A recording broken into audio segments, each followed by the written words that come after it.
Good evening. I'm Ed Murrow. The name of the program is Person to Person. And again tonight we're going to follow our live cameras on a couple of informal visits.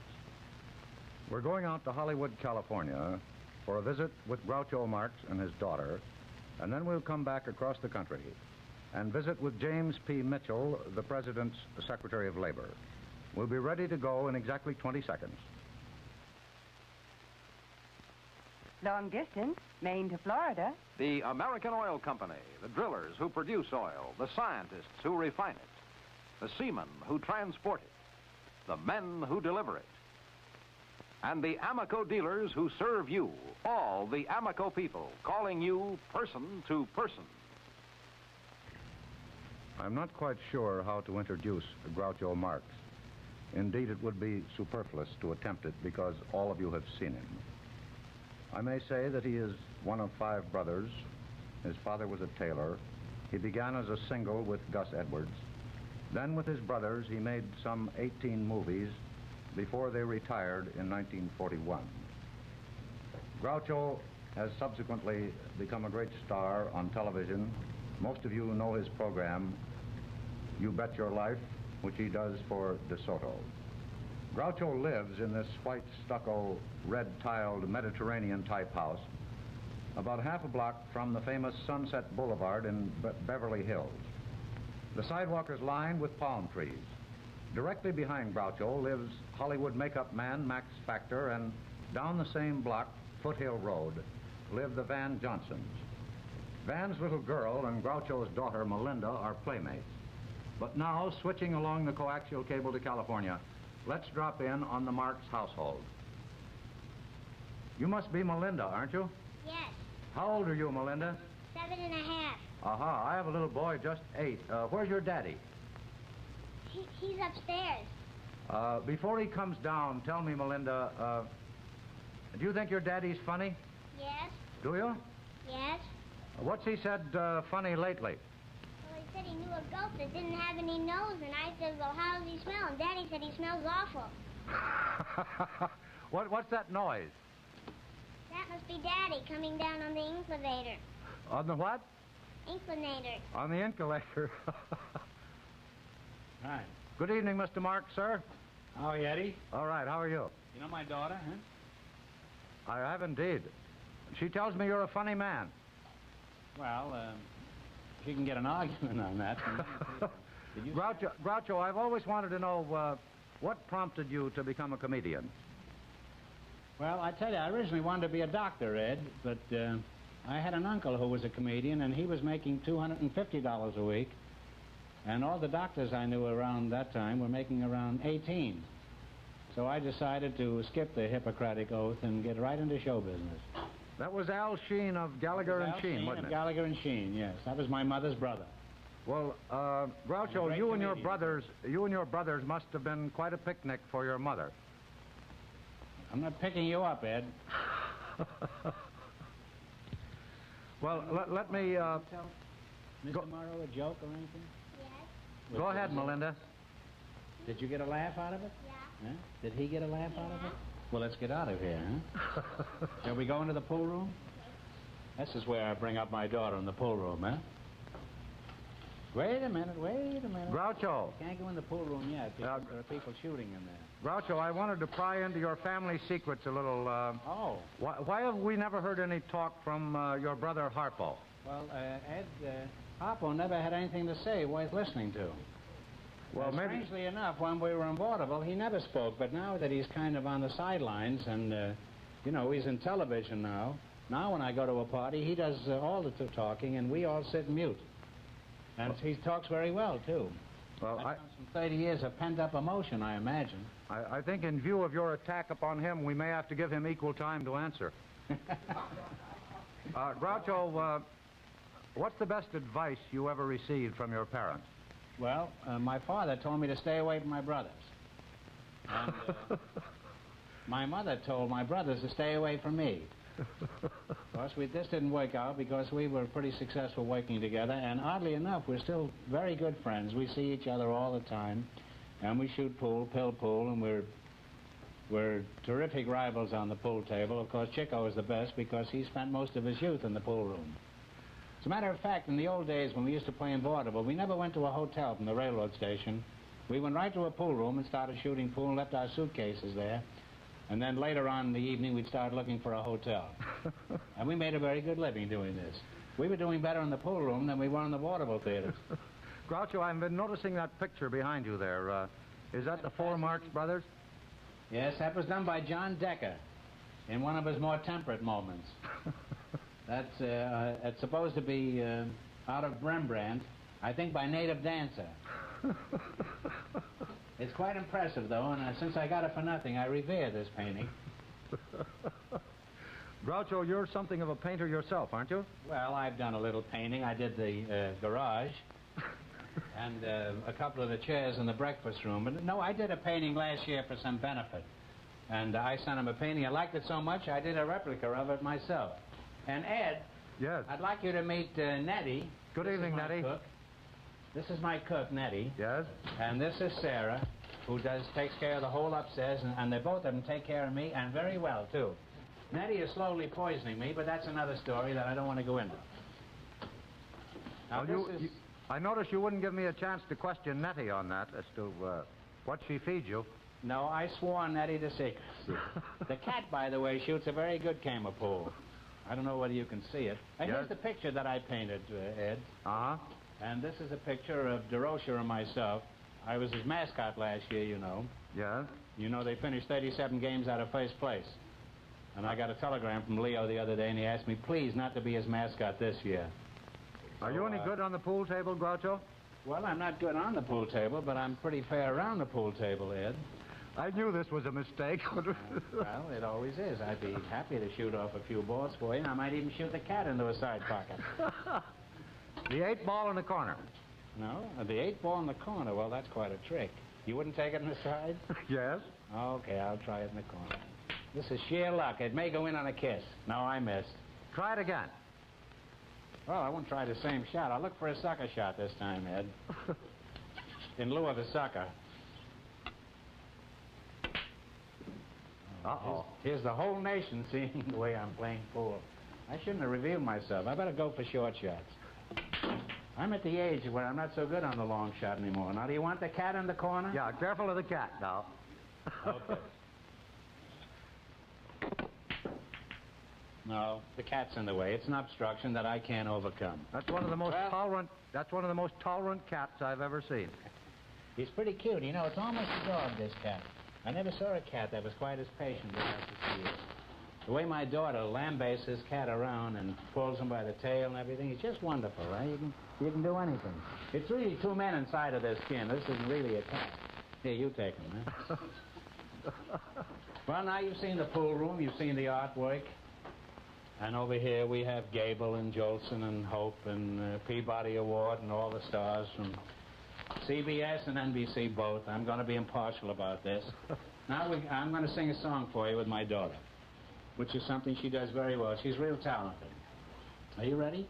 Why don't you get closer to me? I know that's kind of distasteful to you, but for the sake of the camera. You don't mean tantalizing. It is not so surprising that you look very strange but nice. Your heart goes pitter-patter. I know just what's the matter because I've been there once or twice. Put your head on my shoulder. You need someone that's older. Rub down with a velvet glove. There is nothing you can take to relieve that pleasant ache. You're not sick, you're just in love. Melinda, Yes? I have a little boy named 8. He's You 8 have a years- boy, 8, Ed? Yeah. What's And his could I bring him out and see Melinda maybe next summer? Well, I'd be glad to have him come out here. Does he have any money? Well, he's got money enough to buy a bicycle. Why don't we let Melinda decide? Well, all right. Let him get a tandem, and maybe we can work out some kind of an arrangement. I'd be happy to have somebody around here, a prospective suitor, who is loaded with money. Groucho, occasionally the skeptics say that your television and radio show is not ad-lib. Is that right? Well, that's not true. I've been ad-libbing all my life, Ed. I don't know why I should stop just because I've been on a quiz show. Of course, we do have some preparation. If we have a governor on, or a mayor, or a chief of police, or a man who broke the sound barrier for Douglas as an air pilot or something, then we usually have some preparation for him. But from the people we pick out of the audience, we have none. And I want to say here now that I never see the contestants before I meet them at the mic. And I've been doing that for 7 years. The first 2 weeks I met the contestants and I found out it didn't work out. It inhibited me, and I find out I work much better and more successfully if I don't know what they look like. Groucho, do you have more fun doing television than you did doing movies? Oh, much more fun. To begin, you don't have to get up early in the morning. I get on the Davy at 7 o'clock at night and have dinner, and I go in the theater at 8, and I do the show at 8:30, and I'm home at 10. But I want to ask you about this ad-libbing, Ed. Why don't you and I try it? Oh, no, this is not fair. I mean, go ahead. Well, we could try it, just a little bit, you know. But let's say that you were a contestant on. I say, what is your name? Murrow. Morrow. Ed Morrow? Yes. And are you married? Yes. And how did you meet your wife, Ed? I met her on a train. Well, were you both on the same train? So far as I remember, yes. Was this a sleeper? No. This was a day coach? Yes. And you were sitting opposite each other? Yes. Well, how did you happen to meet her? Did you ogle her? Yes. Oh, you did? Well, you ought to be ashamed of yourself. You know, you're not supposed to pick up strange women on a train. And how did your wife react to this? Favorably. Favorably, huh? Well, what did she say? What was your opening words to her? I can't remember, and if I did, I wouldn't tell you. I see. Well, you're not going to make a very good contestant. And there goes your chance to win $350, Ed. That you could have given to your daughter, that he might have given to my daughter, that your son might have given to my daughter, and we could have been enormously wealthy on DeSoto's money. Groucho. Yeah. I'm told that you once used to shop in supermarkets. Is that right? I did, until I became so conspicuous that I decided I was getting embarrassed. It's very difficult to steal a can of tomatoes when the people recognize you. In the old days, I used to be able to walk out of the store with 2 or 3 cans of vegetables and fruit, canned fruit. But now they all know who I am, and I hear all kinds of imprecations now. They say, oh, look at him. All the money he makes, he's out there shopping for himself. Why doesn't he get somebody to get down and do the shopping for him? So I'm more sensitive and more thin-skinned than is evident. So I finally quit all that and decided that I would order by telephone. It's unsatisfactory and more expensive, but I have no alternative. It's a tragic state of affairs, Ed. Groucho, do you like to putter about the house at all? Well, I don't have a putter in the house. I have a 3-iron and a... I knew this was a mistake. What's that? Go ahead. Yes, I'm just listening. Yes, I'm one of those parentally incompetent mechanics and technicians that does everything, does it badly, but enjoy doing it. I always have a notion I'm going to save money if I don't send for a plumber until the whole place is flooded, which is usually about 30 minutes after I start tinkering with everything. Well, but I do a little gardening, Ed. Do you have anything to show for your efforts? Yes, I have some blisters, and I have 2 or 3 ruined carpets in the house from my neglect in not sending for a plumber. But I do farming in the outside. You know, I'm a frustrated farmer, actually. And that comes from years in vaudeville, I think, Ed, when I lived on trains most of the time and bum hotels, and I always felt that this would be a kind of an Elysian field. If I got to have that South 40 in Dakota, or, you know, raise wheat. I didn't know we were going to have dust storms this year out there, though. And I always wanted to have a farm. I have no knowledge of it, no technical knowledge of any kind, but I always thought it'd be great to ride around on the 40, you know, on a horse and look at the cattle and the swine and the chickens and poultry. But here I am incarcerated in Beverly Hills in this lowly little dungeon, and this is all I have to show for my efforts. This is the swimming pool, Ed. Can you see it? Yes, I can. Yes. Well, you know, I lived there 22 years before I put in a pool. I always had the water, But this year I put the concrete around it. And this is the swing, Ed.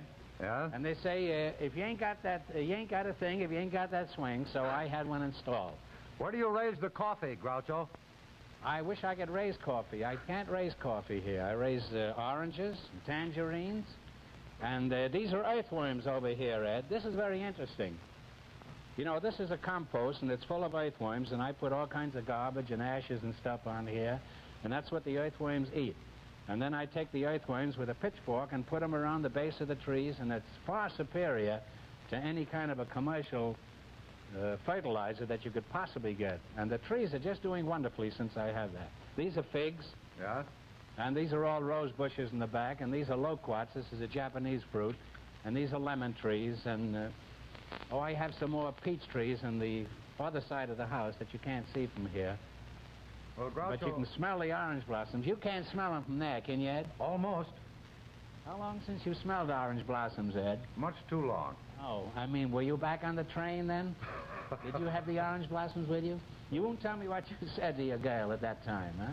No, but Groucho, according to your own testimony, you have lived a pretty full life. What would you like to see in the rest of it? Well, what I'd like to see, Ed, I would like to see the world come to a stage where each nation could have a chance to choose its own destiny and decide what they want to do with their, not only their country, but with their lives. And if we could have peace on earth and goodwill to all men, not only the week around Christmas, but all year around, I think I could knock off and feel satisfied that I'd seen the beginning of a new and happy world. Well, Groucho, thank you very much for letting us come and visit you out in Hollywood this evening. Well, it was a pleasure, Ed, and I hope you send me something, even if it's only a DeSoto. We'll send you some gasoline for it. That'll be fine. Thank you very much, Groucho. Good night, Ed. Good night. In just a minute, we'll take you for a visit with Secretary of Labor James P. Mitchell. Hi, friends. I'm Bob Dixon. Well, right now, at your Amoco dealers, you'll see big, colorful banners to remind you of something very important to do for your car. It reminds you to get your car ready for summer driving. That's right. Winter lubricants are tough, but winter driving is tough on your car and lubricants alike. You ought to have the old lubricants drained out and replaced with proper grade summer lubricants. Your Amoco man is a lubrication expert. He follows this car manufacturer's authorized Amoco-approved lubrication guide every step of the way in lubricating your car for summer. Now, you're sure you're getting correct lubrication for your car because your Amoco man is guided by the chart for your make, model, and year of car. Every point is shown with the proper lubricant for each point. Now, watch the man as he works, if you like. See for yourself how Amoco-approved lubrication puts new life in your car for hot and heavy driving ahead. And when your Amoco man refills your car's crankcase, ask him for this famous double-action motor oil, new Permalube motor oil, the oil that cleans as it lubricates, for safer, pleasanter, more economical driving all season long. And be sure to get it at the Amoco sign of greater values. And now, here's Ed Murrow. We're now going down to Washington to visit the Secretary of Labor, James P. Mitchell. Mr. Mitchell has been called the first businessman to become Secretary of Labor. He's never held a union card, but he's had wide experience in business. Western Electric, New Jersey Relief Administration, New York City's WPA Division, Macy's, Bloomingdale, and the Army. Secretary Mitchell and his wife, Isabel, live in this two-story, six-room house near the Maryland border. And frequently they are visited by their daughter, Elizabeth, who attends school in New York. The Mitchell's home is small, not built for lavish entertaining. The Labor Department building is just 25 minutes away. And the Secretary has spent a great deal of time commuting between New Jersey and New York. And I think the Secretary is at home now. Good evening, Mr. Secretary. Good evening, Ed. How was the commuting today? Oh, the commuting as usual in Washington, as you said, 25 minutes from home, much easier than an hour and a half from New Jersey to New York, as I had for many years. Where are we now, exactly? We're out on the porch, which is right outside of our living room. And we, as you see, the porch is here, And, Cindy, our dog just came in, and she's a little lame. Hiya, Cindy. Did you have a routine day at the office, Mr. Secretary? Well, no. This has happened to be a little more than a routine day. As a matter of fact, there are very few days that are routine. Most of them are pretty hectic at this time. We have today, for example, I left the house at 7:30, and I was in the office at 8 o'clock. Had a cabinet meeting at 10, and from after the cabinet meeting had several conferences. As a matter of fact, I just got home here about 8 o'clock or a little after to prepare for this show. You had a little good news today on the matter of unemployment, didn't you? Yes. The report from the Labor Department today, as you may have noticed in the press, indicates improvement in the unemployment situation. As you may have noted, the unemployment compensation claims have reduced for the first time in many months. It leads me to a real feeling of optimism about the unemployment situation. There are many signs that indicate to me that we have reached, at this point, a level of unemployment, and perhaps we will see an upturn in the near future. These signs are very heartening. The release the other day indicated that the first quarter of this year, insofar as building construction was concerned, that is industrial building, business and commercial building, and housing, was at an all-time high, slightly ahead of the first quarter of 1953. And as you recall, 1953 was a record year. Mr. Secretary, I wonder if we could meet your family. Yes, they're right inside. And the dog, I suppose, will go with us. Right. Cindy, come on, girlie. Cindy. This, Ed, is Mrs. Mitchell. Good evening, Mrs. Mitchell. And this is Betty. Good evening, Betty. Mrs. Mitchell, I know the Secretary does a great deal of traveling and works long hours. Does this create any special problem for you? Oh, a great many problems.